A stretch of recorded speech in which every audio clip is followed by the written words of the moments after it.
Mr. President, today was an inspiring day, but also a sad day. Vermont, in the past few days, has suffered a severe flood from a storm that in some places dropped 9 inches of rain that tumbled down off the mountains into our streams, flooded those streams and rivers, overflowed into our villages and some of our major cities. To my right, we're looking at downtown Montpelier, the capital of Vermont. Here, we're seeing damage up in what's called the Northeast Kingdom to infrastructure.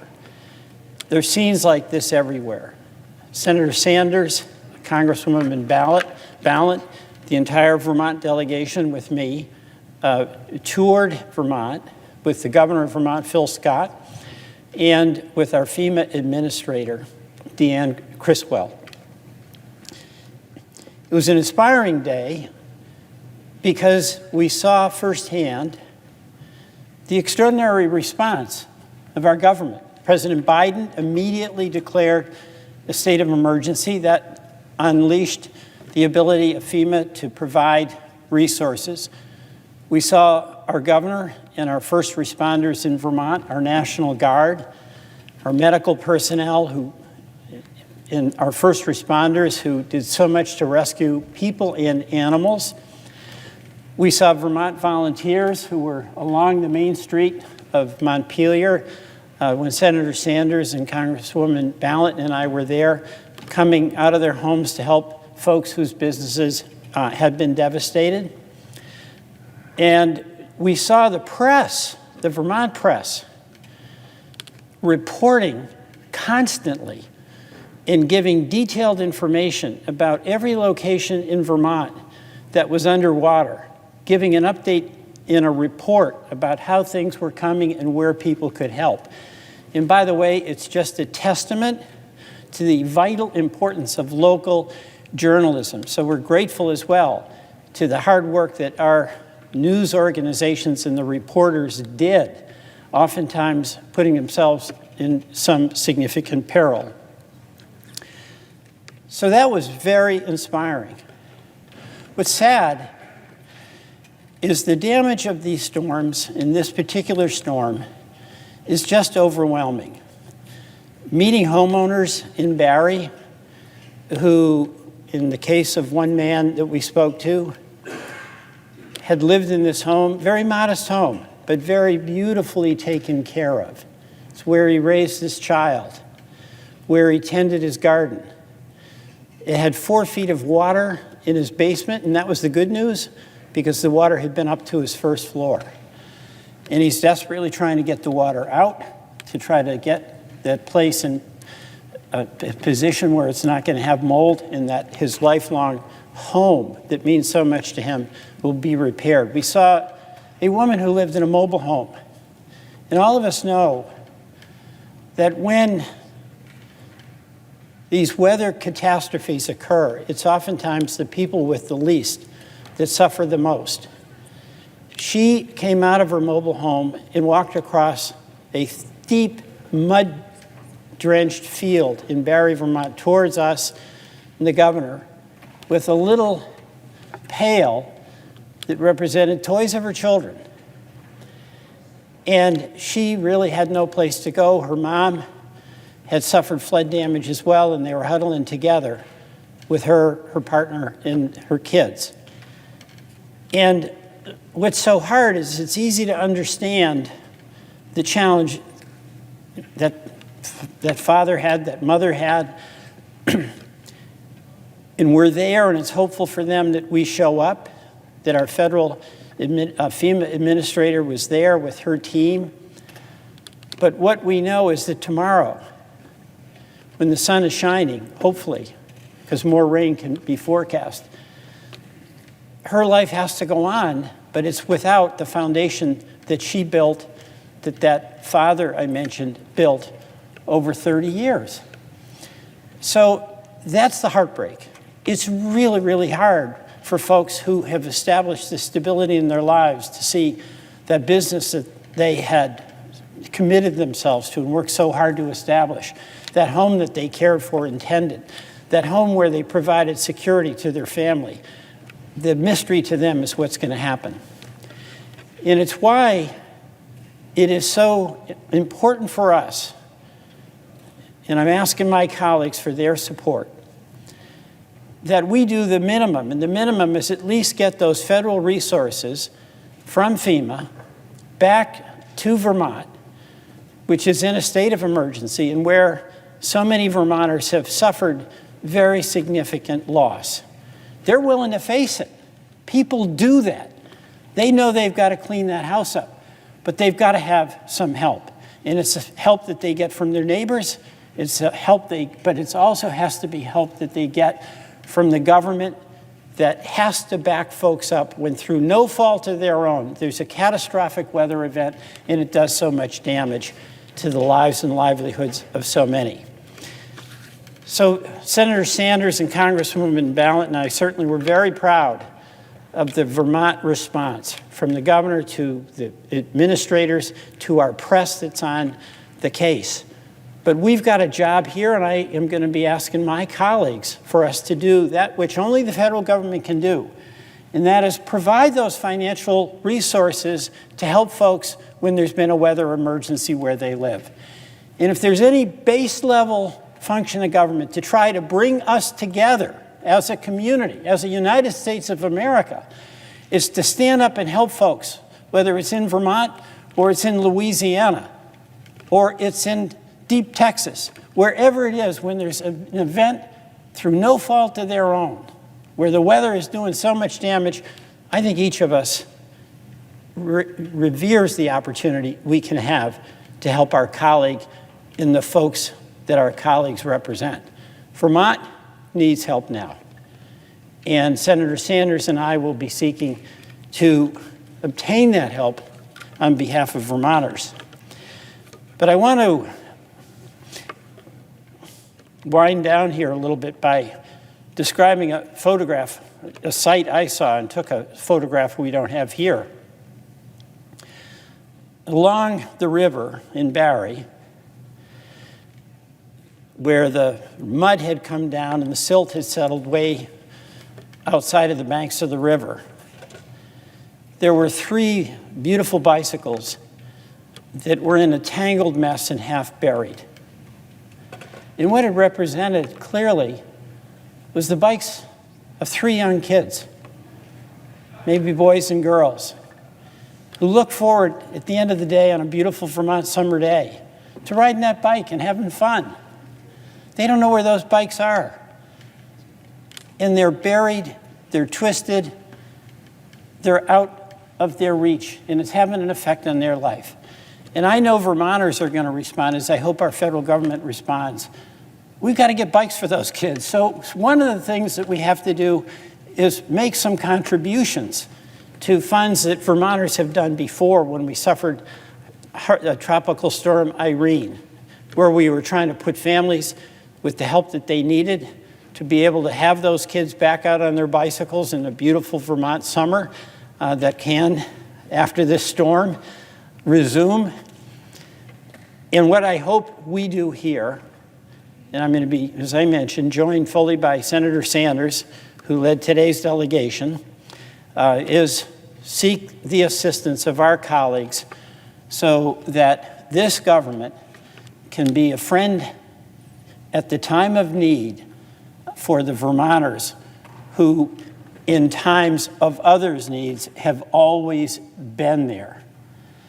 And I want to thank many of my colleagues who've approached me, Senator Kennedy, foremost among them, who's had a lot of experience with national disasters in Louisiana. But one colleague after another saying, Peter, if there's anything that we can do, we want to help.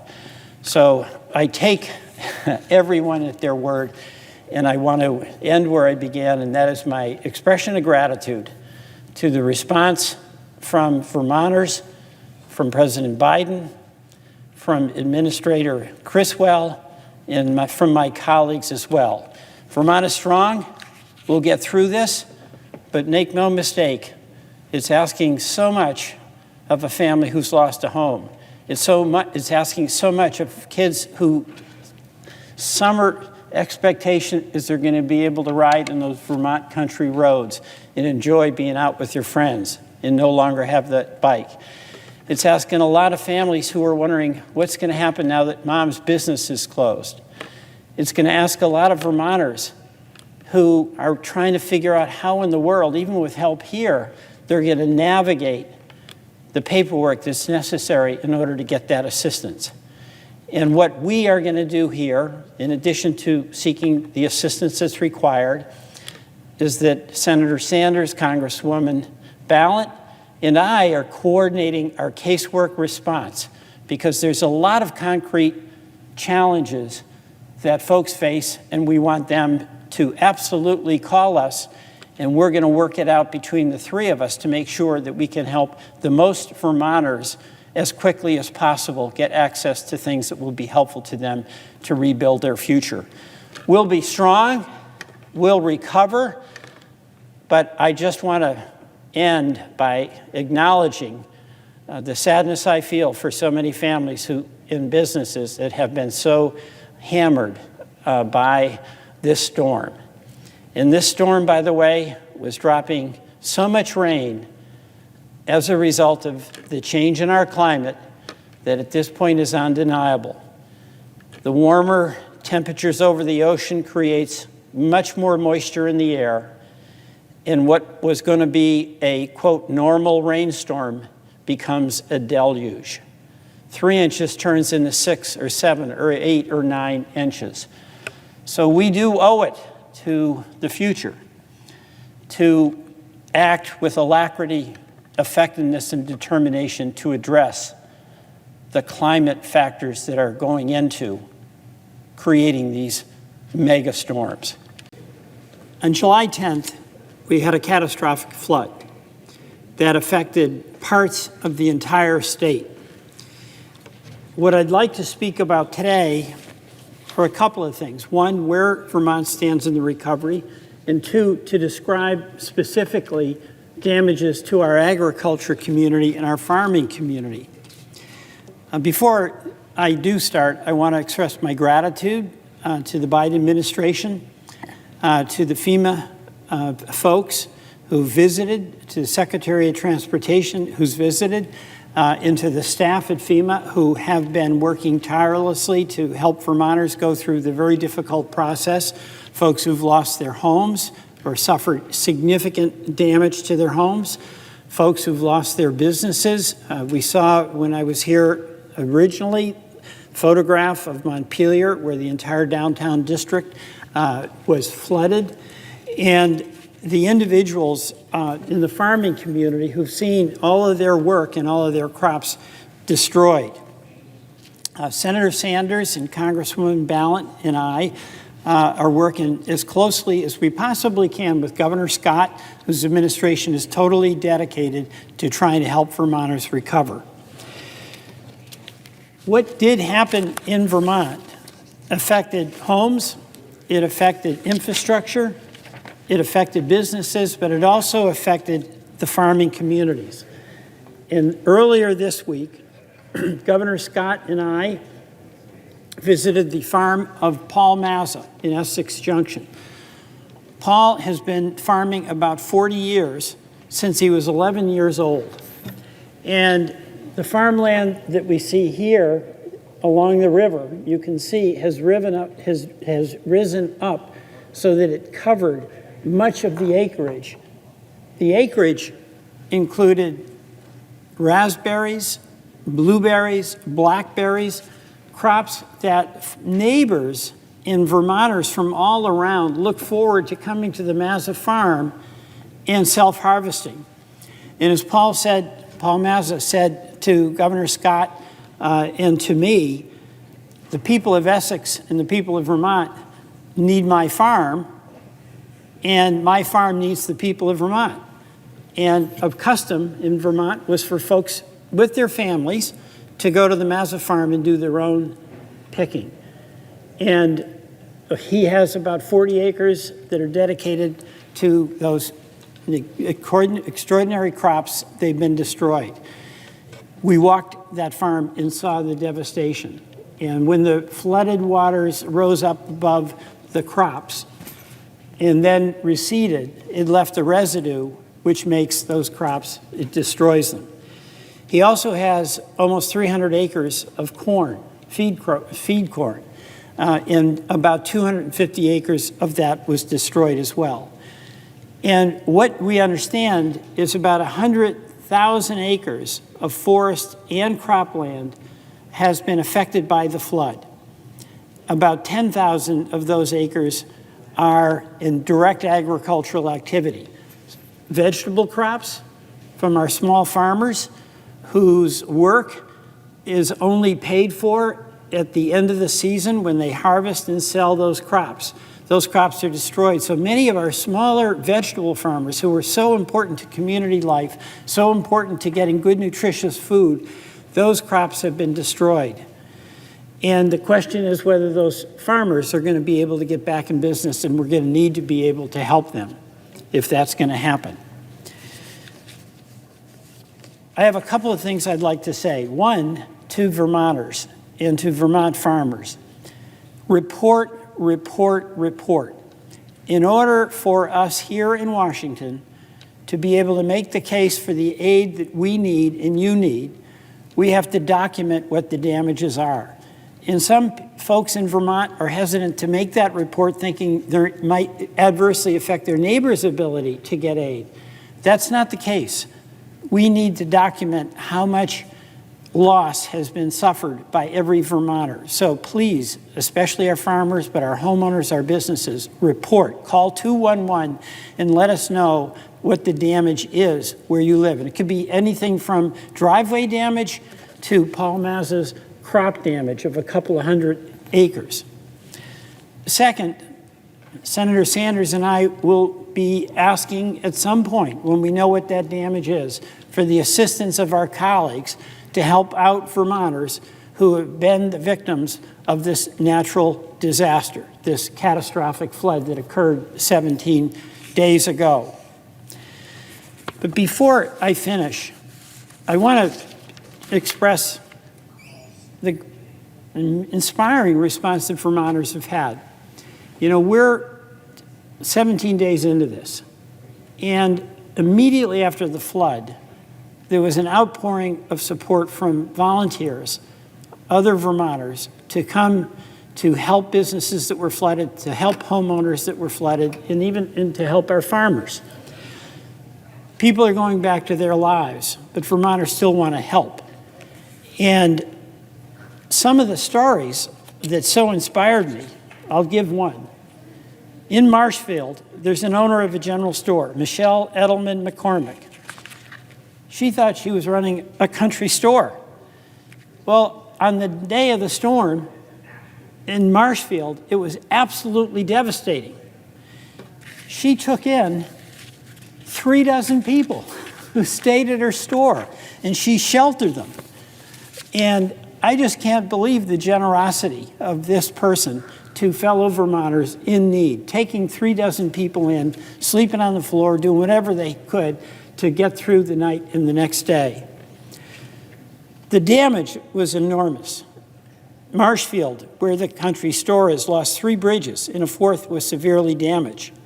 The small town of Johnson, a sewer main was taken out when the line it was attached to, it was on the bottom of a bridge, was ripped away by a car that was floating down the river. And the wastewater treatment facility in Johnson was totally destroyed.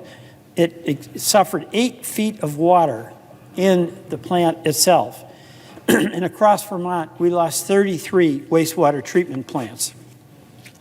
In the small town of Cabot, famous for its Cabot Agrimark cheese, every single road was damaged, and people were stranded within the community because you couldn't get out and you couldn't get in.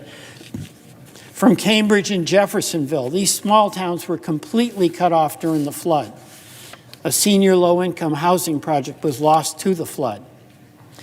So we are now in that stage where the initial trauma of that flood on July 10th is behind us, but the very hard work that is required to try to get that business back on its feet, for that homeowner to find shelter, for that farmer, Paul Mazza, and his daughter Katie, and the folks who work so hard on the Mazza farm. They have to do the day-by-day, step-by-step recovery, because we want folks to be back in their homes, we want folks to be back on their farms, and we want folks to be back in their businesses. Vermonters are going to do everything they possibly can. And the governor's response, the legislative response is important. And there's public and private activity that's going on to help Vermonters get back on their feet. But we in the federal government have to do our part. Vermonters have always been there to help other parts of our country that have suffered natural disasters. That's through no fault of anyone's, but the folks who are on the receiving end. In this case, a flood. In other cases, a hurricane. In other cases, a wildfire. We have to help each other. And Vermonters have always helped others. And my hope, and I'm confident, on the basis of the very supportive comments that my colleagues have made to Senator Sanders and to me, is that we'll get the help that we need for Vermonters. I'm inspired by how Vermonters have helped each other, and my hope is that we will help them get back fully recovered as soon as possible. Madam President, I want to thank my colleagues and I want to thank the administration for the response to the devastating floods that we experienced in Vermont this August. Today I'm here to make a report and also to make a plea that we replenish the disaster relief fund in the FEMA budget so that the work that needs to be done in Vermont to help our farms, our families, our communities recover will continue to be done. Today, I had a telephone conversation that was set up by Senator Sanders. Our governor was on the phone, and my colleague, Congresswoman Ballot, was on the phone with the FEMA administrator. And she has been doing a tremendous job. She's been extremely responsive. We're all grateful to her for that work. But what she did make very clear is that it is absolutely essential to the well-being of FEMA's capacity to continue to provide response that this budget be supplemented and the FEMA supplemental be passed. So I urge my colleagues, and again, I want to thank them on both sides of the aisle who've approached me and said, Peter, your folks have been hammered by a natural disaster and we will be here to help you. But there's a long way from where we are with the precarious activities that are going on in the House. First of all, we're pretty proud of the response. President Coolidge, who was our president in 1927, but it was a Vermonter from Plymouth, Vermont, toured the flood damage when we had a catastrophic flood in 1927. And he nicknamed the state a brave little state. And that's who we are in Vermont. And his appellation of that term was his recognition of the indomitable spirit that our people in Vermont have to pick themselves up, to pull together, and to rebuild. Nearly a century later, of course, this August, we experienced another devastating flood. What we experienced in July and August was nothing short of catastrophic. Towns across the state were devastated with homes and businesses and farms completely destroyed. You can see here, this is our capital, Montpelier. And that was right after the rains that were parked over Montpelier and just would never leave. It's dry now, but these businesses along Main Street have not reopened. Some have, many haven't, and to some extent, their decision is, will the FEMA aid be there so that they have a chance to open those doors and make up for the lost income and hopefully revive that downtown. Damage estimates are still coming in, but currently it's totaling in the hundreds of millions of dollars for our very, very small state. The impact on Vermont's farmland is stunning. This is Paul Mazza's farm. And that farm, vegetables, row crops, that was under enormous amounts of water when the water receded, the crops, the berries, the pick-your-own crops that are so not only important to families and nutrition, but was a revered activity by families in Vermont to come to Paul's farm and pick their berries with their kids. He's not going to be able to harvest any berries this year. By the way, in terms of the damage that was done, the USDA's Natural Resource Conservation Service estimates anywhere between 145,000 and 686,000 acres of agricultural land in the state was impacted by flooding. The Conant Riverside Farm, which I visited along with the governor and Senator Sanders, half their hay and corn was impacted by the flooding. Silt from the flood-covered corn used to feed their cows. There's real question about how they're going to make it through the winter, because what they do is grow that feed, store it, and feed that to their animals over the winter. The Foot Brook Farm, which is owned by Joey and Tony LaHoulier in Johnson, Vermont, are one of the main sources of food for that small community in Johnson. The grocery store in that town was totally flooded out, but will be reopening. Their farm was flooded too, and they had over $100,000 in losses. And what was really bad this time, they also lost a lot of their equipment. So I do thank the administration, President Biden, FEMA. I acknowledge the tremendous work that Governor Scott and his team have been doing, staying on top of this. And it's been a tremendous effort on the part of Senator Sanders, who's been the leader of our delegation of 3 here in the United States Congress. But we've got to get that FEMA supplemental passed. While that $16 billion of FEMA's disaster relief fund is critical, the Vermont delegation, as I mentioned, are pushing for more. Because with what has happened, regrettably, to our colleagues in Hawaii, the hurricane in Florida has added to the challenge and the need. We need to increase FEMA's cap for hazard mitigation. We need to make small business loans forgivable. You know, if you're a small business and you've just implemented a plan to expand and you borrowed money from the bank in order to do it, you can't afford to take out more loans. So it's really essential that we make it possible for folks to get grants, these businesses that are so critical to our communities, rather than saddle our small businesses with more debt. We also need to expand the USDA's emergency grant relief program for our farmers. Mr. President, even if the world has moved on for other parts of the country, Vermont still needs help. And one of the heartbreaking situations that you see, you know, we visit when there's a farm, there's a family whose home has been destroyed, a business that can't open, and do all we can to make certain the relief gets there.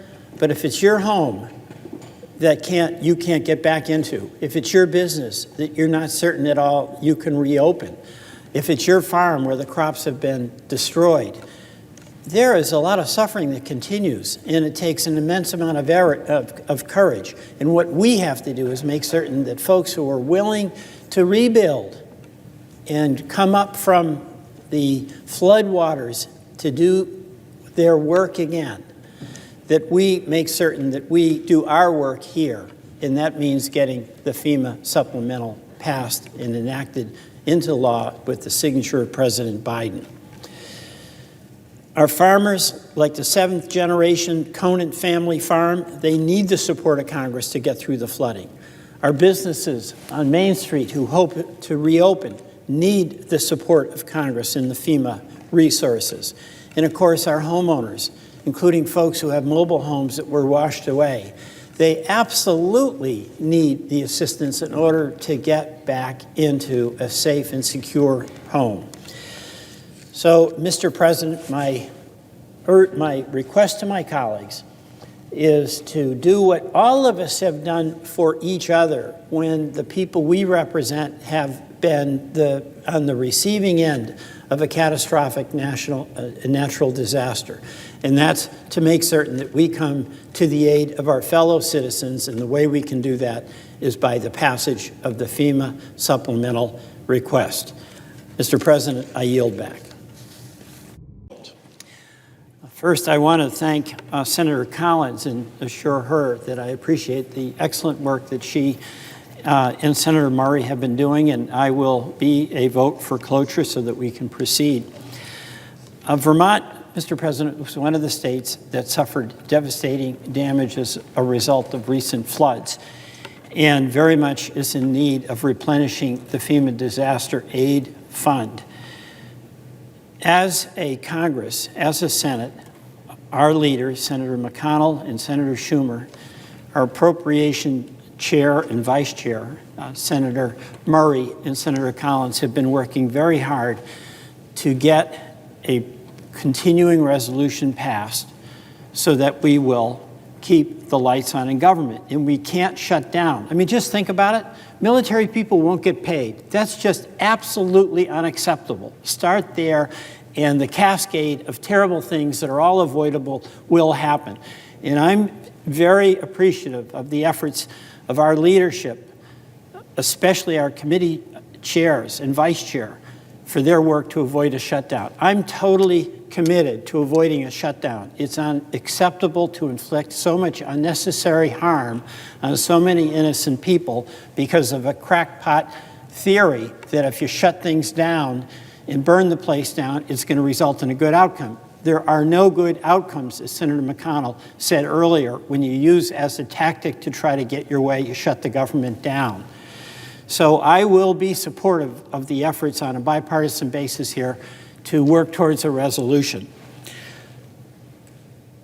It's still very much in play as to what's going to happen to the FEMA money that is so essential to people who have suffered as a result of natural disasters.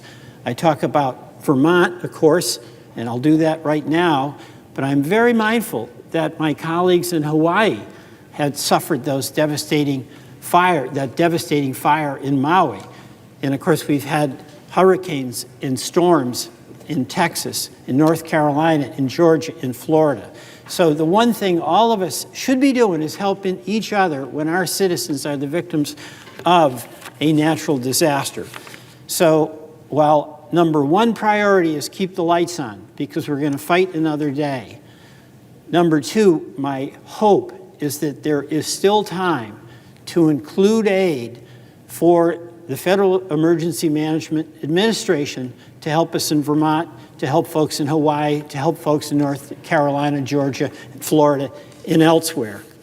But I want to talk a little bit about what the situation is in Vermont. We remember the iconic photo that was nationwide broadcast of the downtown of the capital city of Vermont, Montpelier, underwater. The water is gone now.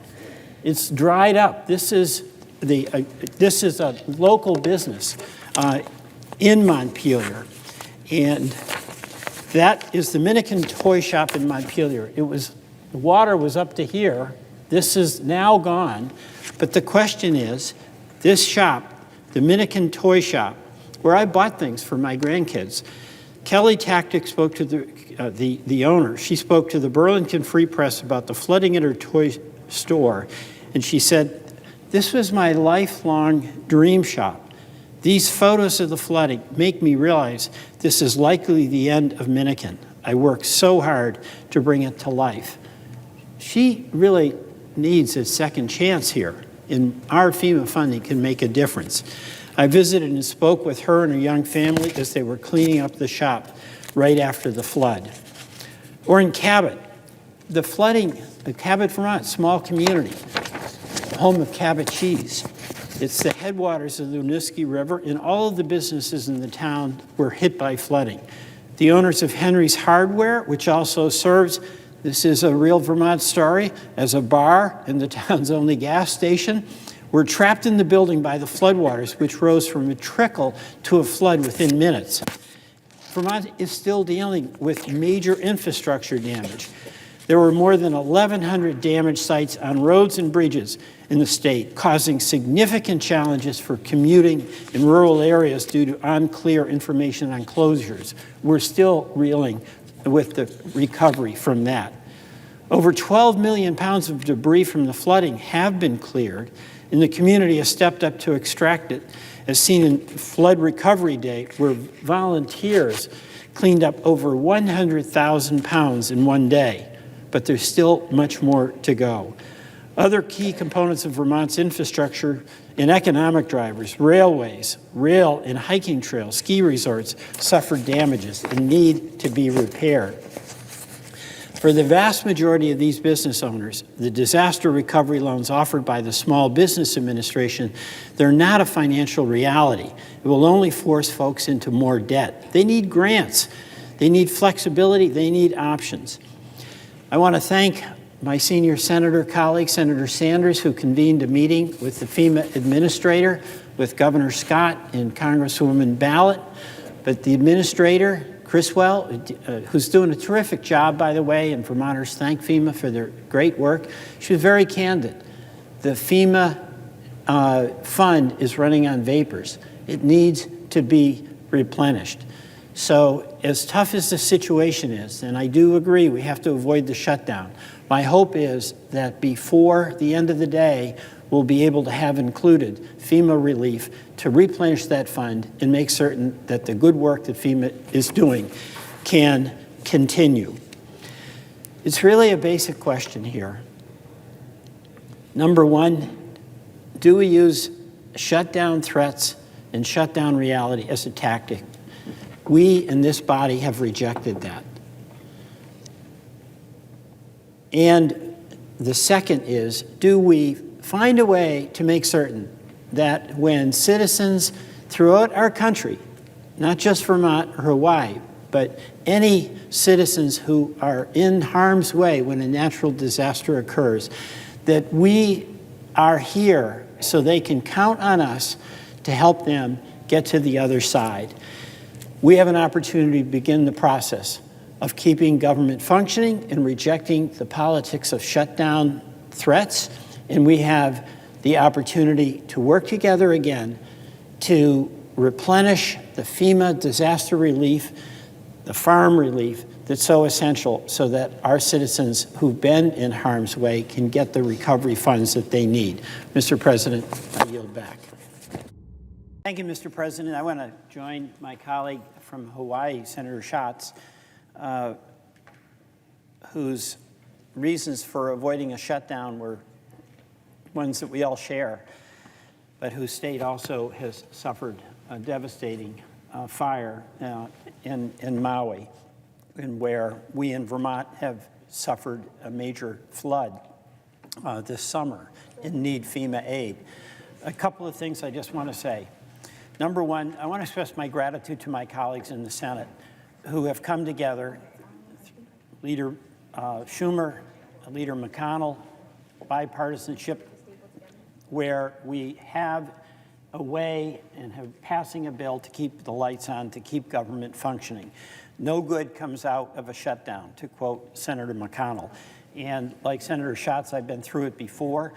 And as Senator Schatz has said, when you ask the folks who literally explicitly favor a shutdown, what's next, they don't have an answer and don't seem to think they need to have an answer. And we do. The consequences of a shutdown are really devastating in large ways and in small ways. A shutdown means our men and women in uniform don't get paid. Seriously, we are going to condone asking people who are protecting the safety of this nation to do it without pay. That's what shutdown advocates are saying. It's no big deal to them. On some small things, I got a letter from a Vermonter whose heart has been set on taking his family to a hike in the Grand Canyon. And I don't know if any of you have ever done that hike, but you have to go on the website. It's almost like a lottery and hope that you can get a permit to hike. He got a permit to hike and camp for 2 nights for his family. And that's, I think, on October 5th and October 6th. We're shut down. That family hike is not going to happen. And you know what? That's cruel. It's such a wonderful thing that this family is going to enjoy our Grand Canyon. They won't be able to do it. But I want to talk specifically, too, about what happens to Vermonters. And this is a situation, of course, Senator Schatz and Senator Hirono share with Hawaii. We got hammered in this flood. FEMA has done a tremendous job. The FEMA fund needs to be replenished because as a result of the low amount of money in the FEMA fund, they've had to cut back on their efforts of recovery that have already been promised. Just yesterday, the Washington Post reported that FEMA is delaying $2.8 billion in disaster aid to keep from running out of funds. They have to have some money available if there's another event that requires immediate response to save lives. We understand that. That's the right decision for them, but it has real consequences for us in Vermont. Repayment of these long-term recovery projects that are being halted aren't from last month, they're from last year. Just think what that means for my state of Vermont, who's in the throes of recovery now. FEMA's transition to immediate needs funding has paused 13 projects in Vermont, totaling about $7.5 million. As of September 15th, Vermont has incurred $291 million in flood-related infrastructure damages. And we're needing over $160 million from FEMA and $131 million from the Department of Transportation. On top of that, the state has estimated that it has incurred $225 million in damages related to FEMA public assistance activities, $75 million for FEMA personal assistance hazard mitigation, and 406 mitigation activities, $48 million for severely damaged or destroyed residential property mitigation or buyout program, $20 million in damages related to FEMA individual assistance activities, and $11 million for the minor residential damage repair program. And you know, it was so reassuring to me that Republican colleagues approached me and said, Peter, we're going to be there to help you because we know there, but for the grace of God goes my state. Thank you, colleagues. But there's a small group in the House that has this notion that it is no big deal if we literally shut down government. Well, it's a big deal for those folks in Vermont who need FEMA relief. It's a big deal for those men and women who serve in the United States military services when they won't get paid. And it's a big deal for that family that wants to have this dreamed about hike in the Grand Canyon and won't be able to do that if, in fact, we're shut down on October 5th and October 6th. So thank you to my colleagues. I believe we're going to pass a bipartisan bill. Bipartisanship is the only way you can avert a shutdown and for us to have an opportunity to negotiate other issues down the road. And I yield back, Mr. Chairman, or Mr. President, and thank my colleagues for their assistance in our effort. Madam President, I thank the senator from Hawaii. First of all, I want to acknowledge my great appreciation for the work that you and your committee have done on bringing attention to the ongoing challenge that communities that have been hammered, like your community of Lahaina in my state of Vermont, from natural disasters. And I'm going to speak in support of the efforts you're making to get supplemental funding for the absolutely essential flexible funding that goes with the block grant disaster relief fund. Thank you very, very much. You know, we are all in this together, and what Senator Schatz said about the formality of a federal disaster declaration, the formality is it's an acknowledgement that what happened through no fault of anybody in Hawaii, through no fault of anybody in Vermont, is beyond the capacity of the communities in Vermont and Hawaii, beyond the capacity of Vermont and beyond the capacity of Hawaii to handle the entire consequence of those events. And what is more important, more essential for the Senate than to acknowledge that all of us as Americans, there but for the grace of God goes our community when a natural disaster occurs. So we have to respond. There's two times that there's a response. One is in the immediate trauma of the event. It's all hands on deck. The community does everything it can, and there's one story after another in Lahaina, in Ludlow, Vermont, in Johnson, Vermont, of people coming together literally to save fellow citizens and neighbors, and oftentimes people they don't even know. And the federal government comes in. President Biden was immediately responsive in Vermont as he was in Lahaina. And our FEMA administration comes in and was immediately responsive. And that really helps. It really, really makes a difference. But you know what? This is a photograph of the capital of Montpelier right after the flood. It's totally inundated in water. Every business on Main Street was basically destroyed. And the immediate relief efforts are about the water going down, getting the mud out, trying to find some temporary place to live, see if you can save your business. But on that Main Street in Montpelier, our businesses are coming back, but they're not all back yet. And what I've seen is that the money that comes in right away and the help that comes in right away gives hope to folks. It gives all of the citizens in the state who are sad at what has happened to their neighbors, but who, by the grace of God, avoided their own home or their own business from being flooded. It gives them and me hope that those folks are going to get some help from the federal government, and they did. Our roads and bridges, we're putting them back together. Some of the water treatment facilities that were destroyed, we're putting some of those back together. But the reality is, there is a long and lasting trauma and practical challenge of trying to get everybody back on their feet. You know, I get asked by my colleagues, and I really appreciate their concern, Peter, how is Vermont doing? And I don't quite know how to answer that, because on one level, Vermont's doing great. We've moved on. That flood in July, we've done the major things that have to be done. And the help we got from the federal government was really essential in doing that. And the good wishes from my colleagues, I am so grateful for. But the other part of that is when I'm asked, how is Vermont doing? The Vermonters, if it was your home, if it was your business, if it was your farm, you're not doing well. You know, it's a lot to try to put that business back together. It's a lot to look at that home and realize you may not be able to get back in. So let me just give an example.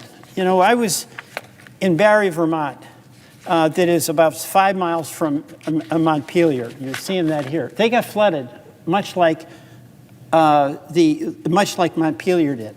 In Montpelier, most of the damages was to businesses. In Barre, most of it was to homes. And the FEMA administrator, Criswell, joined me and Senator Sanders and Congresswoman Ballant on a tour of homes. I returned in March. And the folks who came to our meeting and took a tour of Barre with me were a lot of the folks whose homes had been damaged. They're still trying to find out whether they can get bought out. They're still trying to find out whether they can get back in their home. One couple was at the home when I showed up. They weren't able to get back in. They're living in a mobile home about 50 miles from where their home is. And there's a lot of confusion about what you can do and how you can do it. Those thorny questions about what's available and how are you going to implement what's needed for that home or for that business. Those really linger. And at this point, FEMA's, I don't want to say they're gone because they've done what their job is. But the pain and the pain is still very present for those folks, your farm, your business, your home. And the challenges of getting through the bureaucracy are very complicated. And that's what I learned with the folks in Barre, who basically have a group of volunteers who've managed to stay together to try to address concerns and questions that various members of the community have. But the thing that is absolutely vital, is the flexible funding that comes from the Disaster Relief Fund. You know, no matter how hard and how competent and how professional our FEMA folks are, the reality is they have to move on to the next disaster. That's what's happening in this country. But the pain in that community is behind, and it's the folks in the community who really have to have the capacity and the tools and the resources to do what only can be done by folks in Barre, in Montpelier, in Johnson, in Ludlow, in Weston. And I'm sure that's true in Lahaina. And of course, those are the best people to do the work. They live in that community. The most important thing to them is to restore the vitality of the community that they love. So the disaster relief funding is the absolutely essential component to allow the full rebuilding, the recovery for the folks who lost their homes, for those farmers whose crops have been wiped out, and for those businesses that are so vital not just to that individual business owner, but to that downtown community that depends on retail downtown so neighbors can come in, shop, see one another, and have a sense of community. So if we're going to have an effective disaster relief program, yes, it starts with the federal declaration. And our president and previous presidents, in my experience, have been very responsive to communities that, through no fault of their own, have suffered a devastating loss from a weather event or a fire, as was in the case of Lahaina. But what happens after the waters recede, after the FEMA emergency folks are gone, is that the hard work of actually rebuilding that house, repairing that business, that is left in the community. And if they don't have that disaster relief funding and the flexibility that's required to respond to the very particular challenges in that community, then we haven't completed the job. And it creates a sense of frustration and anguish and pain that we can alleviate by having a disaster relief response that starts when the event occurs. That's the disaster declaration, but continues until the job is done. And that's where the funding for the disaster relief is so absolutely essential for us in order to maintain the commitment that I believe this Senate has to help folks who have been on the receiving end of a catastrophic loss. So I am fully in support of the supplemental appropriation request that the senator from Hawaii is making, because my view, he speaks for all of us. In my view, there but for the grace of God goes your community. And we in Vermont, just as Senator Schatz in Hawaii, have always been there to support the funding for communities around this country that have suffered losses such as what happened in Hawaii and what happened in Vermont. I thank the senator for organizing this, and I look forward to working with Senator Schatz and others in order to make sure we get that disaster relief funding and a supplemental appropriation. And I yield back. Madam President, the U.S. had 75 major disaster declarations since July of 2023. Just last week, a flood tore through southern Florida, and it's only a matter of time before another state is hit. This natural disaster caucus is growing, and it's growing quickly. It's a caucus none of us want to join, nor do we ask to join, but instead are forced into it with a single mission: to help our constituents, our communities who have been through unimaginable suffering and pain, get the resources that they need. Vermonters know all too well the immense toll a natural disaster takes. It takes it on our community and on our economy. Madam President, nearly 1 year ago, Vermont experienced nonstop rain over a period of several days. It led to flash flooding, washouts, and mudslides all across our state. It was brutal. Homes and businesses and farms and public infrastructure were damaged, and many were destroyed. It was an all-hands-on-deck moment, and neighbors helped neighbors dig out. From the municipal level to the federal government, we tried to help people get back on their feet. And we did get back on our feet, but the damage, if it was your home, if it was your business, if it was your farm, is still lasting. And I've come to the Senate many times since the floodwaters receded to share stories of Vermonters. Their stories are of resiliency through hardship. Vermonters have stories of community and grit and determination. And I'm proud, of course, of Vermonters, but I believe that this is the case in communities throughout our nation. But our recovery, despite that, is far from complete. Madam President, I'll say it loud, clear, and directly. Vermont needs more recovery money.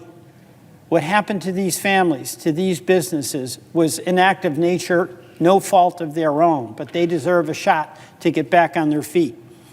And as I revisit communities that were hit hard by flooding, places like Barre and Johnson, Hardwick, Montpelier, Ludlow, Londonderry, it's clear that work to recover from this flood will last for years. There are home and business buyouts that are stalled, farmers that need help, and resiliency projects that need to get done before the next flood comes. And it'll be coming. Madam President, we need supplemental disaster funding, and we really do need it now.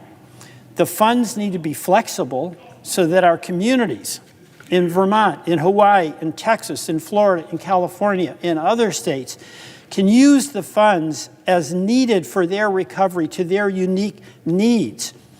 A flood and a fire require different recovery strategies, and that should be reflected in the funding. That's why the community development block grants for disaster recovery are so critical. They are flexible, they are local-led. These funds give the communities the flexibility needed to rebuild and recover, allowing them to prepare for future disasters and safeguard their communities. Senator Schatz has been a fantastic partner in this, and I'm thankful for his leadership as subcommittee chair on the Appropriations Committee. Madam President, last week, the Joint Economic Committee's Democratic majority released a new report on the economic cost of flooding. The findings are really stunning. Flooding will cost $180 to $496 billion each year. These costs are probably an undercount. They are only a fraction of what our communities truly endure as we recover from a flood. And I encourage my colleagues and everyone listening to read this report. See for yourself how climate change is ravaging our economy. There's obvious ways that flooding costs our economy: structural damage to our homes and farms and businesses, schools, transit systems, and more. Infrastructure upgrades needed to protect against future flooding, and the direct and indirect commercial impacts from flooding. But then there are the costs that you might not consider. Costs associated with flood-related deaths, decreased tax revenues, increases in insurance premiums, crop loss, among the many other costs. This should be an alarm bell. It should give pause to every one of my colleagues in the Senate and the House, because every state could be the next victim of the severe weather that is all about us as a result of the change in our climate. Vermonters know it all too well. But there is good news. We can do something to mitigate these costs. Another recent analysis found that for every $1 spent on flood resiliency efforts saves up to $318 in flood-related damages. It's a pretty good return on investment. And if you want to talk about cost-saving measures, resiliency funding should absolutely be paired with recovery funding for natural disasters. We need to build back in a more resilient way after natural disasters hit, not build back in the same way for it to be done all over again. I was just in Brattleboro on Friday, where I saw a new FEMA-funded floodplain restoration project. It's terrific. A similar project helped downtown Brattleboro avoid damage during the July floods and will hopefully help the community avoid flooding in the future when the rains come again. We cannot rebuild in the same way and in the same place and hope for the best. The reality is that climate change is here, and it is unpredictable. We need to do more to make our homes, farms, and communities more resilient. Gone are the days, by the way, of so-called climate havens. In 2020, ProPublica in the New York Times Magazine published a report that found that in Vermont, Lamoille County, Orange County, and Franklin County, and Essex County were the top 4 counties in the U.S. to live in to avoid climate change-related crises. I can tell you as a Vermonter, no longer.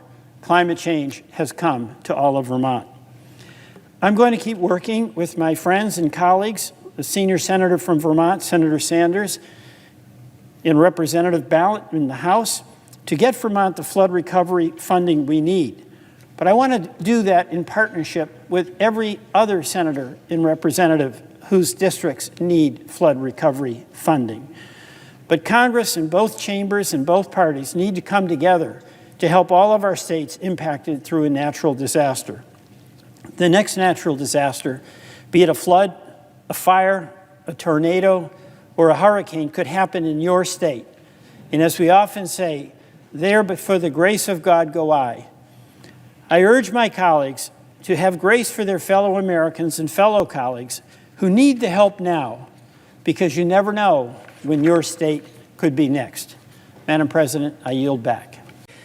Mr. President, 1 year ago this very week, rain started to fall in Vermont, and for days on end, it did not stop. The rain turned into catastrophic flooding. We had our entire usual rainfall in just days. The damage was immense. We experienced landslides. Vermonters were stranded, had to be rescued. 3 people tragically died. Homes, farms, and businesses were damaged and destroyed. The infrastructure and services that we take for granted and depend on, the wastewater plants, our dams, our bridges, and even our capital city's post office were damaged by the flood. Some have not yet been repaired, many in fact. The statistics from Vermont are astounding. There were 214 swiftwater rescues. Swiftwater rescues, people who couldn't get out of their home except by being rescued by folks on boats. And 70 evacuations, 18 drinking water and 33 wastewater systems were damaged. 3 wastewater systems were damaged beyond repair. 139 of our municipalities experienced flood damage. 64 state bridges and 46 state roads were closed. Over 6,000 tons of debris were removed by the state of Vermont. There were 6,146 FEMA individual assistance registrations. It was an all-hands-on-deck moment in Vermont, just as it is in other communities where they face a major disaster, and people showed up, neighbors and volunteers, first responders, police officers, medical professionals, and emergency workers. The National Guard, local news reporters, by the way, did an incredible job keeping Vermonters informed. From every level of government and every political leaning, folks worked together for a common goal, to help. A moment of appreciation to my colleagues, including the President, who may be listening. 9 states helped Vermont by sending personnel or resources. Thank yous to the governors of and senators in New Hampshire, Massachusetts, Pennsylvania, Virginia, North Carolina, Tennessee, Michigan, Florida, and Colorado, states that supported us and colleagues who supported us. It's very reassuring, I just want to say to all of my colleagues, Republican and Democrat, to hear your expressions of goodwill on behalf of Vermonters when we suffer that catastrophic loss. Since the flood, I've revisited many of the communities that were hit hard last July. And in every community, I've seen strength and resilience. And it gives me confidence that we will come back stronger than before. You know, our Vermont values, and I think they're American values, I know they're rural values, have shown the country what is possible in the times of great adversity. Our perseverance has remained long after the floodwaters have receded. But Madam President, or Mr. President, this takes a toll on folks.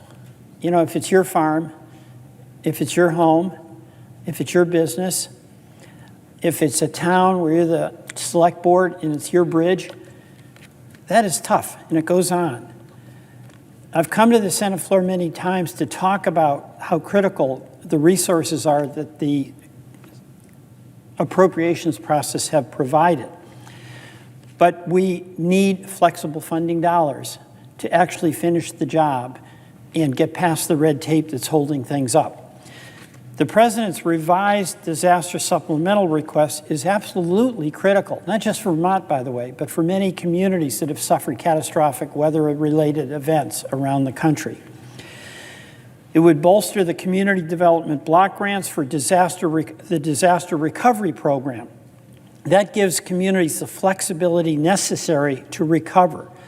And Vermont does need substantial disaster relief money to help lower and moderate income communities fill in the gaps of insurance and state assistance. As I go to places in Vermont, beautiful places, really damaged, like Ludlow and Londonderry and Barry and Johnson and Hardwick in our own capital, Montpelier, with this iconic photograph that was across the United States after our weather event. I keep hearing from the hardworking Vermonters and local leaders who would directly benefit from the disaster relief program. It could help them move out of potential flood zones or away from waterways. And by the way, we have to start making some of these decisions because these once-in-a-100-year events are once every 10 years or even more often. It could help elevate a bridge. It could help them strengthen and repair their wastewater treatment facilities. These things really, really matter. It matters whether you're in a red state or a blue state. I think too often we lose also the voices of the victims, those who have been hit directly. Too often we forget in the aftermath of the initial recovery where things go back to normal except for the people who have been really hit hard. You know, I'll give a few examples. Marie, a Vermonter, said to me, every time it rains for several days or comes down hard, she watches the river behind her house and prays that it doesn't come up over the bank like it did last July. Doug said, our shop and home were impacted by the flood and we had to shut down. We're still in the process of repairing our business with the hope of opening during the summer. And the summer is here. The impact of the flood has been traumatic on our lives and our community. John, another Vermonter, said our entire property was flooded and we lost everything in the cellar. We're retired, we're on fixed income, so these were huge losses. The future worries us. We've been flooded 3 times and may be flooded again. Amy said, I appreciate the assistance from FEMA, and I appreciate the assistance from FEMA. They were there on the job right after the flood. But the pain endures for those people directly affected. But it's nowhere near adequate. My employer, he said, was also affected hugely because our offices and warehouse was flooded. And many of the farmers we work with were flooded. And by the way, those crops were just coming in. It was July. So a lot of these vegetable farmers were wiped out in Royalton, Vermont, as our friend knows. We had to spend huge amounts of money, he said, to repair our space, and we lost sales because of the loss of the crops. So folks are still hurting, and they still need help. So yes, we respond in the immediate aftermath of the storm, but to get the response done, we have to get people and farms and businesses back on their feet. You know, I talk about these Vermonters, but I want to stress to my colleagues that your state could be next, something we all know. Just look at the recent tragedies in Texas, Minnesota, and elsewhere. And of course, last year's flood was hardly isolated. We're expecting more rain this week. The The remnants of Hurricane Beryl could cause flooding again tonight. Again, our brave emergency crews are out there doing everything they can. Mr. President, emergency supplemental funding will help our state and many other states. There's no question about that. And I'm working with colleagues to pass legislation that does provide that supplemental funding that's flexible and vitally needed. And after the flood, I introduced new legislation that will help rural communities in Vermont and across America hit by floods and other natural disasters. For instance, the Rural Recovery Act, it streamlines and provides technical assistance. We have towns like Weston that got totally smashed. They have this beautiful Weston Playhouse that people come from states all around Vermont to see great performances, totally flooded. And that town has a population of less than 600 people. So they don't have somebody on staff who knows how to deal with the various federal programs and regulations and so on. Our legislation would help provide technical assistance in rural communities so that the capacity to get what you're entitled to will be available. Another bill is the Weather Act, which helps farmers, and I'm talking about small farmers with vegetable crops. It would help them by having a practical crop insurance program. You know, the crop insurance programs we have, they're really important and I support. They tend to be for big commodity operations. If you're a vegetable farmer in Vermont and your potato crop, your onion crop, your tomato crop got wiped out, it's incredibly complicated to try to make a claim. And it doesn't work, and you can only try to get damages for the, quote, wholesale value, even when many of these farmers, who are the lifeblood of many of our communities, sell their products at retail at local farmers markets.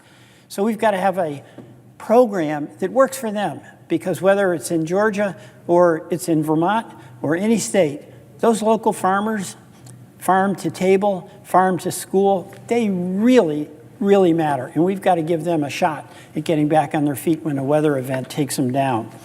The Buffer Act, which will help Vermont farmers take full advantage of flooding and erosion prevention programs.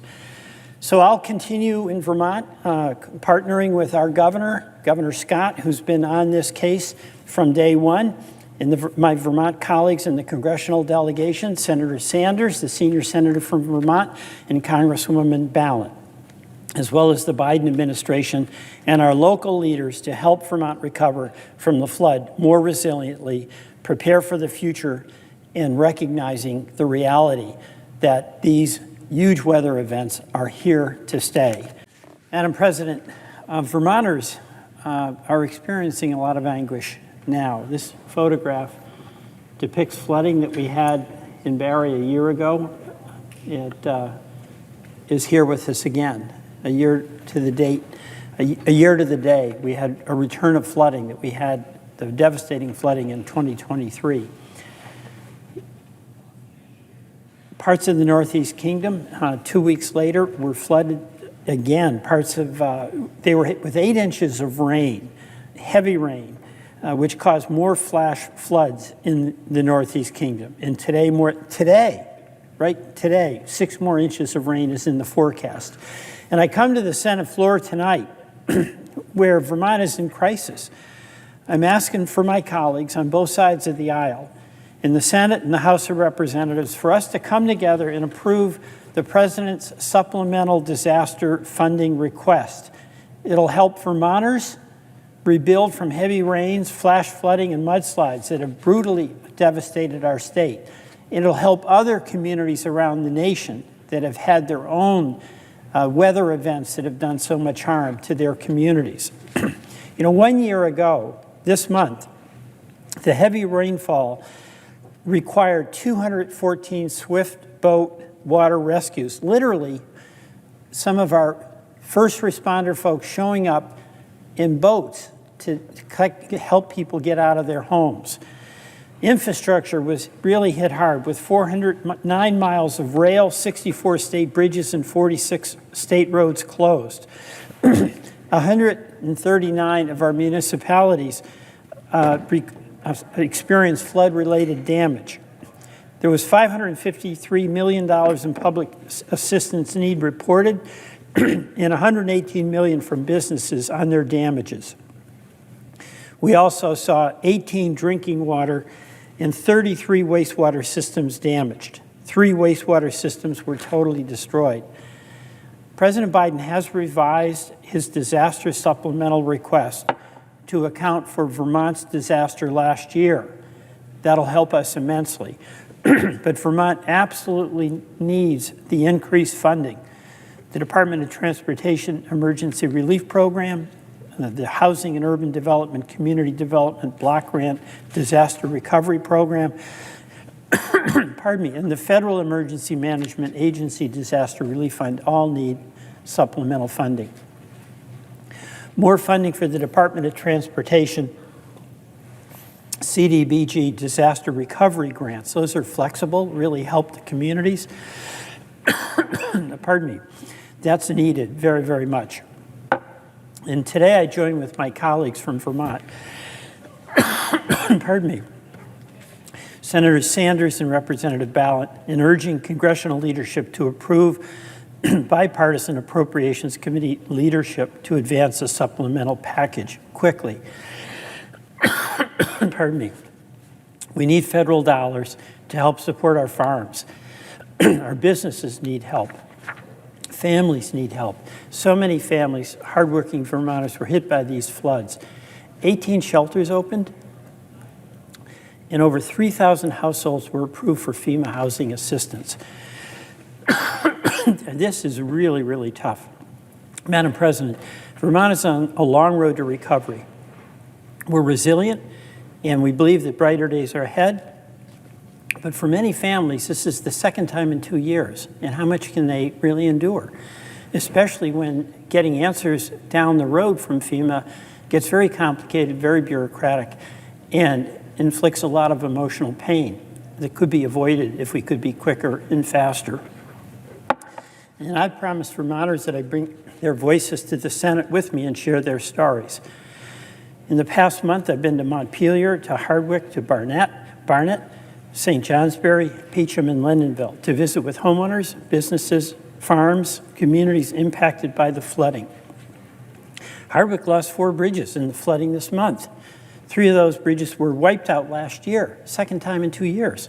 And these are small communities where folks on the select board are also the emergency responders, they're also the health officer, and they're incredible what they do. You know this from your own service as senator and as governor.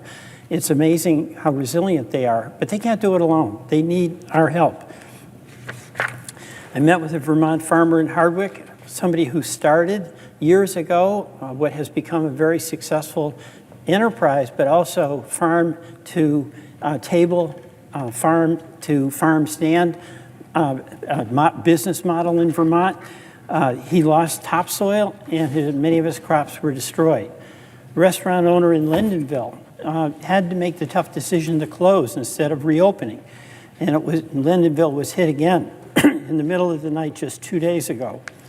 Healthcare leaders in the area are also very worried about mental health and the stress on families. Every time I see a homeowner, parents, where their home's been wiped out, the overriding concern they have is for the well-being of their kids and the stability that they need to restore to their kids. And when that happens 2 years in a row, that's asking a lot. In Peacham, I talked with 2 families whose homes were so damaged, there's no reasonable prospect that those will be repaired.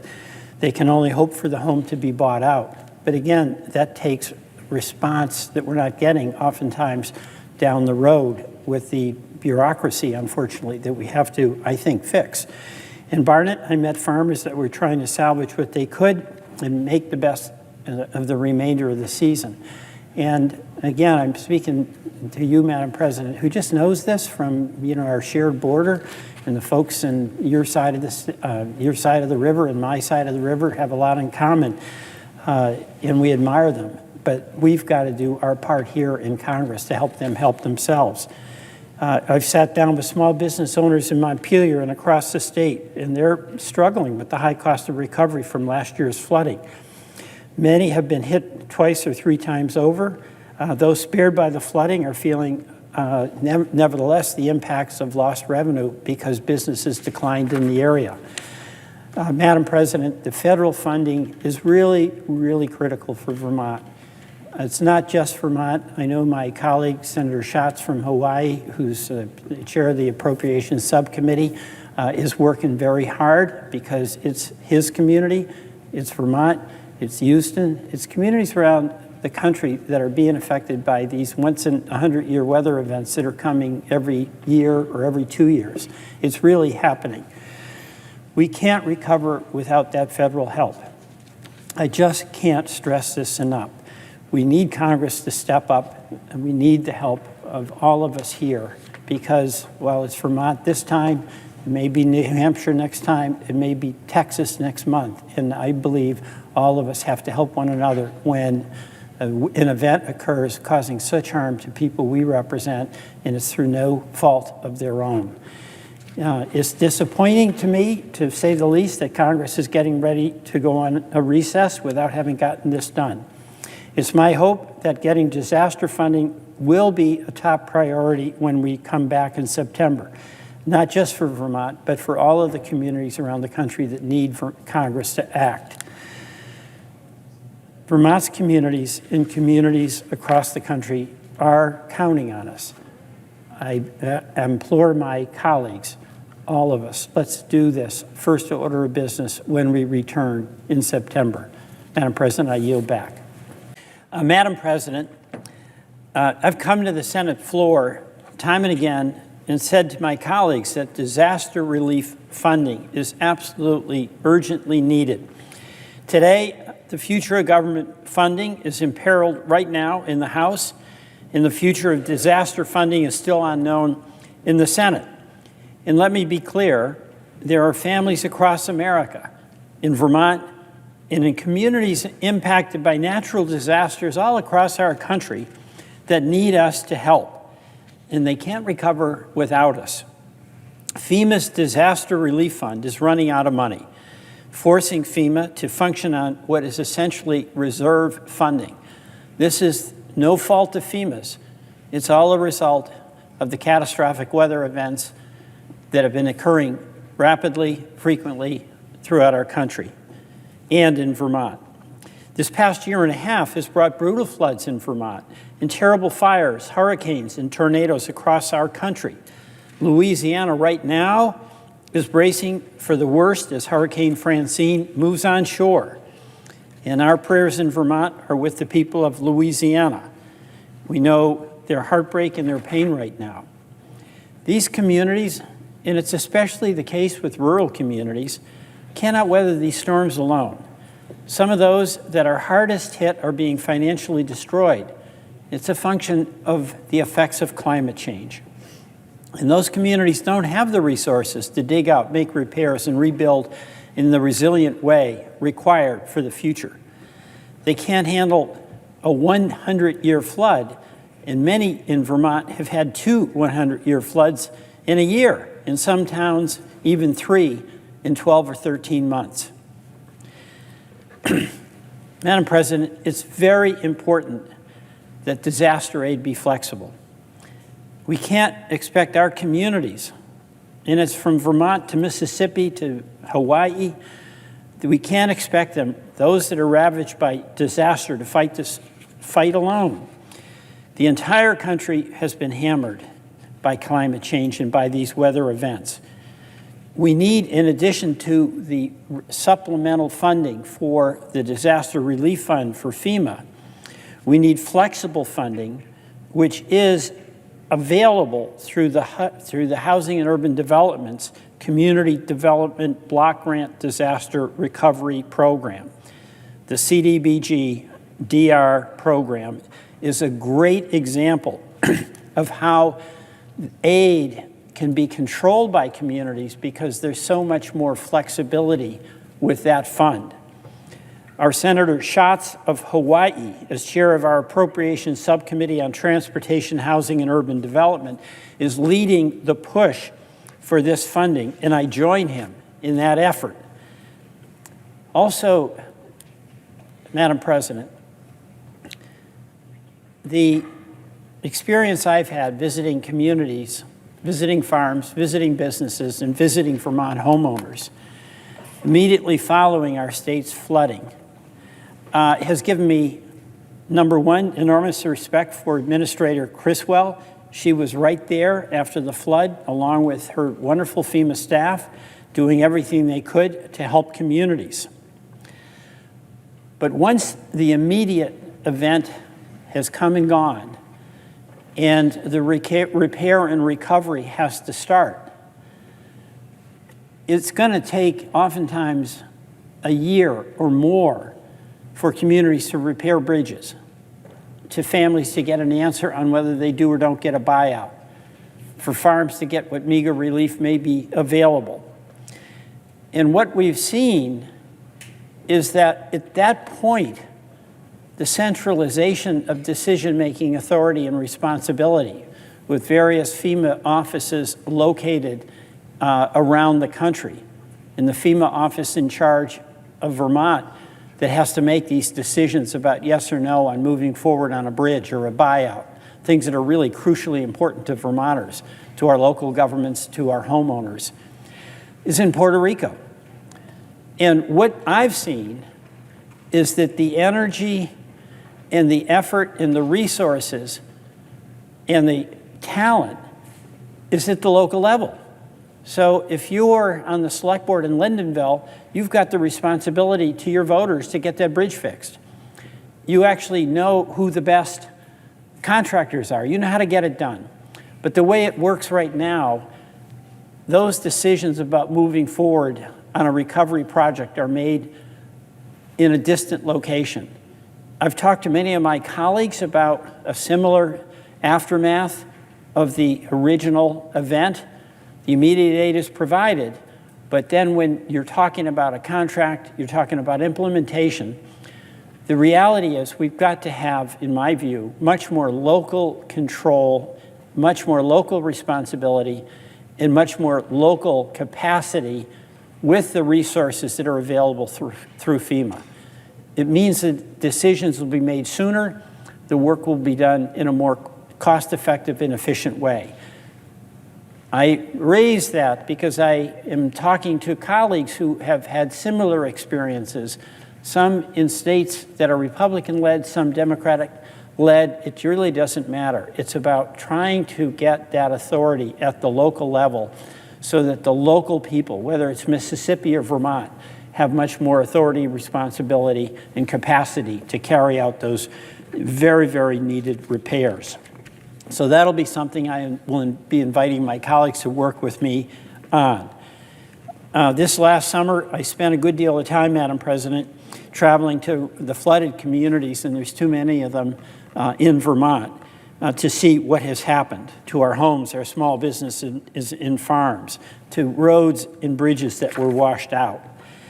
And folks across Vermont, in places like Moortown, in Plainfield, in Barre, in Barnet, St. Johnsbury, Peacham, Lyndonville, and Hardwick are all reeling from what has happened. They're pulling together, they're coming back, neighbors are helping neighbors, but it is not going to get done unless we provide the supplemental funding with the disaster relief fund that is essential to the well-being of Vermonters, as well as the well-being of folks who've suffered from these catastrophic weather events across the country.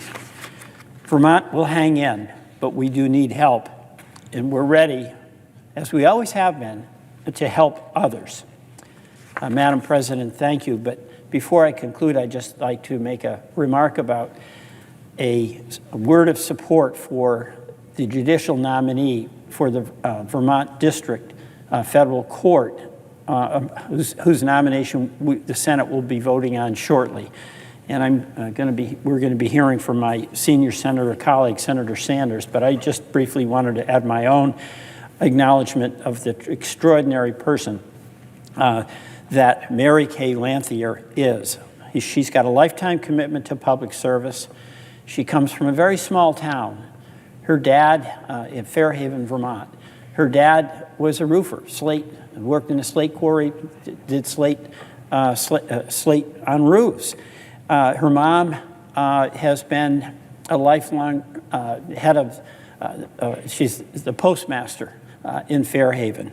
And Mary Kay grew up in this small town and has small town values of service, modesty, humility, and she's incredibly accomplished as a person. I believe she will be an excellent judge serving the state of Vermont. With that, I yield. Thank you. Madam President, climate change, as we all know, has caused major disasters all across America. From Vermont's catastrophic flooding in July of 2023, and again, exactly a year later, this past July, to the devastating wildfires in Hawaii, to hurricanes in Texas, floods in San Diego and southern Minnesota, tornadoes from Mississippi to New York. And just this week, Louisiana was hit by a hurricane, and North Carolina was hit by historic flash flooding.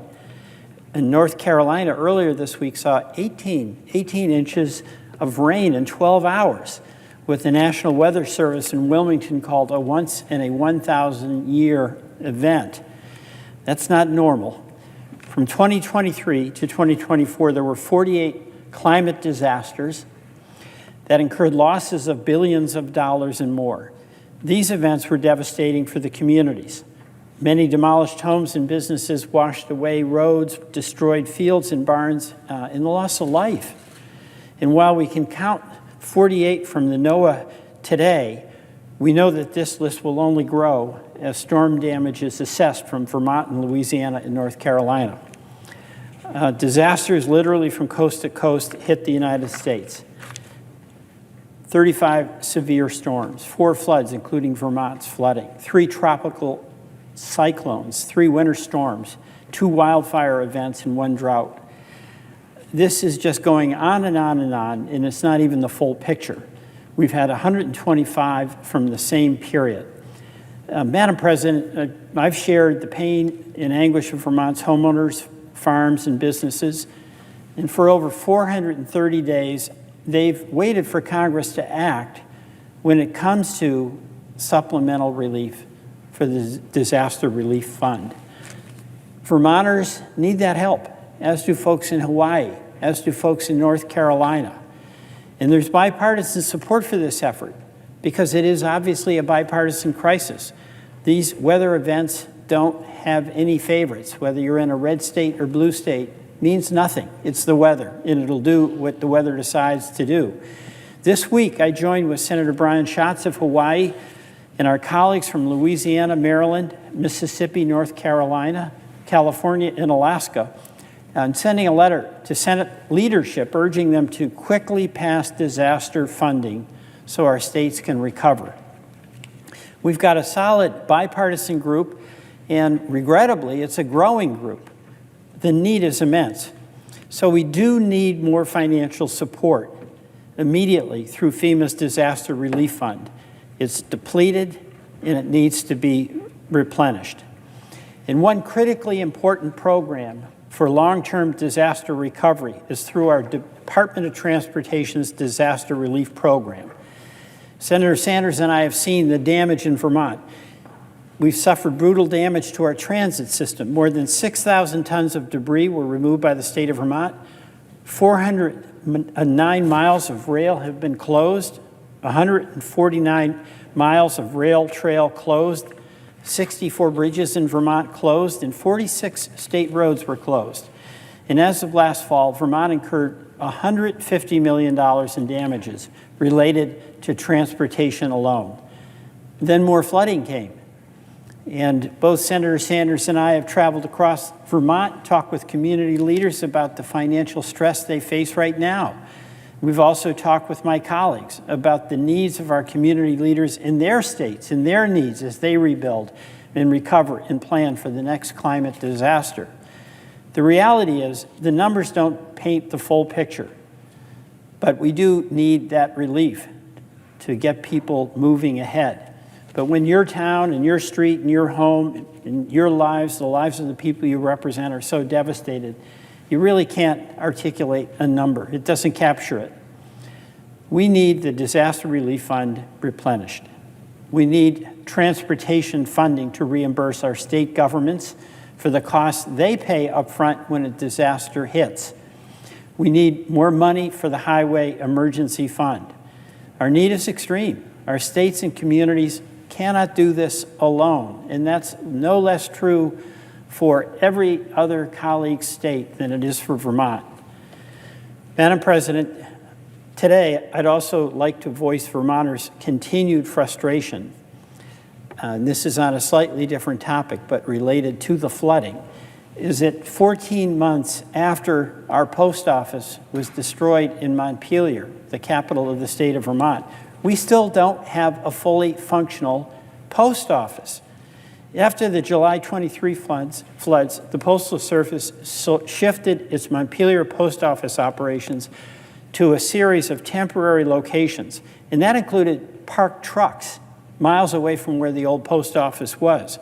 These were unsafe for the Postal Service workers, and they failed to ensure anything close to reliable service. There was no air conditioning in the summer months or heat in the fall, and no lighting. People literally were using like their iPhones to try to read what the labels were. That's unacceptable. After a public outcry and demands from Senator Sanders and me and our congressional colleague, Congresswoman Ballant, the UPS moved postal operations to another temporary location. We thought that was progress. When the Postal Service signed a new lease downtown in April, and they said it would be open by summer, it's September, the location is still not open, and reportedly little progress have been made. The capital city of the state of Vermont has not had a functioning post office for over a year. It's not a distinction we value. You know, the Postal Service has an internal benchmark of restoring retail service within 180 days of a natural disaster. They are now 256 days overdue. This failure is real and has very practical impacts on our constituents. Right now, Vermonters who live in Montpelier, they have to drive 7 miles if they want to buy a stamp or mail a package. And it's obviously very burdensome for our businesses. The United States Postal Service and the Postmaster General Louis DeJoy, let me be frank, they've really failed to deliver. And it's shocking to me, but we've had instances where Senator Sanders and I and Congresswoman Ballant have tried to interact with the Postal Service, and he's silent, non-responsive. That's really an insult to the people of Vermont when they need this and can't even get an answer about what's going on. So this is not your standard run-of-the-mill failure, management failure of the USPS.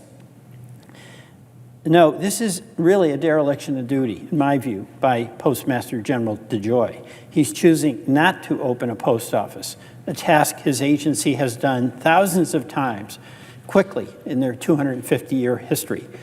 And while the Postal Service may be independent, it is not without oversight. It does not have the authority to disregard the input of the public who so needs the services or congressional representatives, and it does not have the authority to act contrary to its statutory obligations. I want to close by saying again that I stand ready and willing to work with any of my colleagues to get this disaster relief done. We cannot recover or rebuild without the federal assistance that all of us in every state that has had a catastrophe weather event. We need the help, and we all have to help one another. Not only for Vermont, but for every community that needs help and will need help in the future. Madam President, you know we can get this done. We've done it before for our constituents, but the delay is going on too long. It's that simple. Madam President, I yield back. Madam President. Senator from Vermont. If the 118th Congress was a baseball game, we'd be nearing the bottom of the ninth. And as every senator is well aware, our to-do list for the next 2 weeks is long. There are very important issues we need to resolve before the last vote of the year. We need to keep government open. We need to extend the Farm Bill. and vote on NDAA. And critically, for Vermont and for so many states around the nation, we must pass a comprehensive disaster aid package. You know, legislating is a team sport. If we work together and find common ground, we can send a bill to the President's desk before the end of Congress and deliver for those communities that desperately, desperately need action from the United States Senate. You know, despite our differences, whether they're political or geographic, communities from Vermont in Montpelier to Mankato, Minnesota, from Houston, Texas to Asheville, North Carolina to Maui, Hawaii, are all asking for Congress to help with the devastation that's happened in those communities. And for months, bipartisan members of Congress from states that have been affected by floods, fires, hurricanes, and tornadoes have approached our colleagues in time of our need. And we've asked publicly and privately for the assistance and financial support that our homeowners need, our farmers need, businesses and town and local governments urgently need. Because when it comes to these extreme weather events, we all know that if it's not us now, it may be us tomorrow. Because there, but for the grace of God, go I, when the extreme weather events decide to descend upon any community. And I've found that the conversations I've had with my colleagues, Republican and Democrat, about Vermont's recovery needs, there's an unspoken acknowledgement that they're not in the Vermont situation or in the Asheville, North Carolina situation. But it could change. The climate change that we're experiencing all around the country requires that, number one, we be ready to respond. Two, we be more resilient and prepared. And three, that we have better funded responses to recovery so that it can be faster and locally driven and more efficient. Madam President, in July of 2023, Vermont experienced torrential rains and severe storms. For a week, the rain didn't stop. That rain quickly led to catastrophic flooding and landslides. Many homes, many of our farms and businesses and communities were absolutely destroyed. And the damage to infrastructure was fierce. Roads, rail lines, dams, bridges, wastewater plants, the capital city's post office, which finally, after 14 months, finally reopened, those were destroyed. 9 states around Vermont came to our aid, and we're grateful. They sent personnel, they sent resources. But a year after that flood in July, to the same date in July, we had another round of flooding, and many of those same homes and businesses and farms were impacted. The last time Congress passed a comprehensive disaster aid package was December of 2022. And since then, we have had more than 50 climate disasters around our country that each caused more than $1 billion in damages, a total of $155 billion in damages in rising. And we know that that number is only going to grow when we have the final losses from Hurricane Milton and Hurricane Helene, and they are continuing to be calculated. This is an environmental and an economic disaster. And these disasters have impacted communities from Vermont to North Carolina to Minnesota to Texas and Hawaii in more than 40 states and territories total. And as we all know, extreme weather does not discriminate based on state lines or political preferences. In a crisis, we are all neighbors in need. And since Congress last passed a comprehensive disaster aid bill, this is just to give a sense of how repetitive this is and how what had been an outlier event is now becoming a common event in different places around our country. These are disasters that have happened. Flooding in North Dakota between April and May of 2023. Flooding near West Point in the Hudson Valley area of New York in 2023. Hurricane Helene caused damage across Georgia and South Carolina in September of 2024. Flooding in 2023 in Central California, enormous damage to the Central Valley. Hurricane Milton slammed Florida in October 2024. Southeastern Iowa saw devastating tornadoes in 2024. Tornadoes and severe storms hit Nebraska in April and June this year. 110 tornadoes ripped across Missouri, Arkansas, Texas, Oklahoma, Illinois, and Kentucky in May, killing 16. And more than 40 tornadoes caused damage across Mississippi, Alabama, Georgia, Tennessee in March of 2023. These events are all too common, and they're going to accelerate, not diminish. So we do need to fund FEMA's Disaster Relief Fund, and we need to do that for the benefit of all Americans. And we need to provide those farmers and producers and ranchers with dedicated recovery assistance to help them with their losses so they can farm and ranch again. We need to get our communities the flexible funding, and I emphasize flexible and locally driven funding that they need through programs like the Community Development Block Grant Disaster Recovery Funding, something that Senator Schatz from Hawaii has been leading on. And we need to rebuild our infrastructure, and we have to reimburse our states whose budgets have been hammered, and reimburse our communities that have spent big to get folks back on safe roads. And we need to fix our wastewater and drinking water systems for the health and well-being of our citizens. And we have to help those small businesses. If that aid has to come sooner rather than later. The delay has already been really brutal on their ability to keep the lights on. The longer we wait to help disaster victims, the more disaster victims we will have. The list of needs will only grow. Delay hurts, it doesn't help. That's why I am asking my colleagues in the Senate and in the House to act now and act quickly for Vermont and for every state hit by a disaster since we last passed a disaster bill so many storms ago. Madam President, we cannot wait. And as I said, we have common ground in our common crisis. We must send a disaster bill to President Biden's desk. I yield back. Mr. President. The senator from Vermont. I rise today to speak about the concern everyone in this chamber has about the jeopardy of disaster assistance to the communities that so desperately need it. We had an agreement. We had an agreement that was reached between House Republicans and Democrats in bipartisan agreement here in the Senate.